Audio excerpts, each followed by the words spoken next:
So here are some tips for hosting your own panel at an event. First tip, always research the panel really well. If you can, have a brief meeting beforehand with them, and particularly if it's a virtual event, because you want to make sure everyone is really happy with the technology and the format beforehand.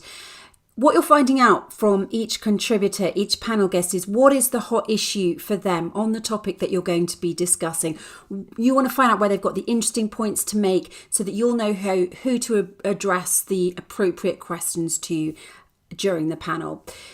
But also bear in mind, while it's really great that you've socialised and you can break the ice beforehand, you don't want to be rehearsing the whole conversation. You really want a lively, interesting chat on the day that is clever, dynamic, fresh. Timing is really important as the event host or the panel host. That is really important. It's your job to make sure that it begins and ends on time. And so you want to plan your sessions in sections. So you've got the intros, then you've got the top level questions, then you sort of the bit when you get down and dirty into the detail, and then a sum up and a goodbye.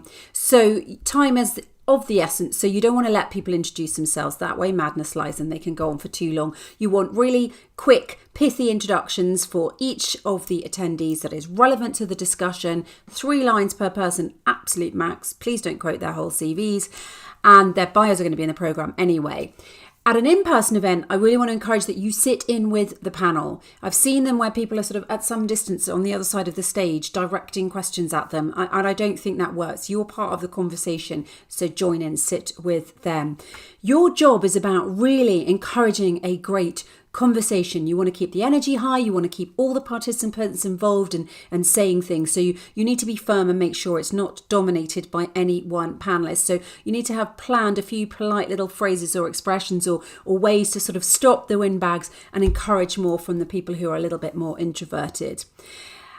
I would really advise against allowing anyone to show slides in the panel. Panels should be quick, short, interesting conversations. You wouldn't interrupt a normal conversation to go, here's a panel I prepared earlier. So think about whether it's going to work. Obviously, depending on the industry, someone might go, look, I really need to show you this bit from this video. And if that's going to be part of it, discuss that, weigh it up beforehand and think, yeah, if it's a quick, dynamic click at a video that's going to really empower the conversation further, allow it. If it's not going to make the conversation better, don't allow it. Keep the introduction as well to your panel really concise. I forgot to say that at the beginning because people know why they're there and what they're coming to see. Don't go on for ages. It's in the brochure again. Don't waste time on that. If you can avoid as well, when you're getting to all the questions, going down the same kind of line of, and what do you think, and what do you think, what do you think for each question, it makes it a little bit more varied as well. Think of questions that are a little bit more relevant for each one and go in that way. You want to allow people, obviously, if there's a quick response needed to an answer that someone else has just said, but you just want to shake it up a lot, be unpredictable and fresh. Get the audience involved as much as possible from the word go. Don't just wait for the Q&A at the end.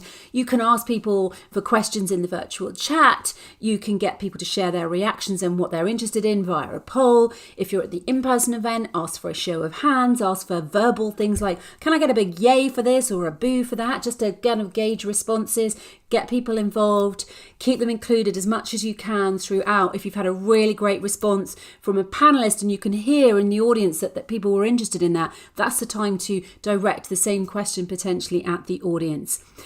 Another tip pre the event is ask the panelists what they might like to ask the fellow panelists on it with them, because that will give you some more ideas for questions and it's a little bit more unpredictable.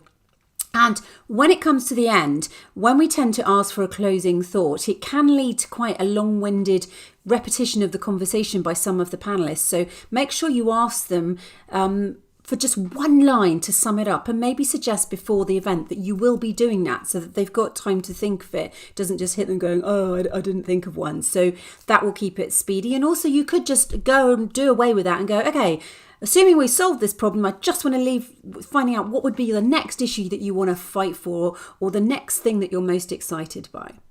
I hope that's given you some tips and best of luck.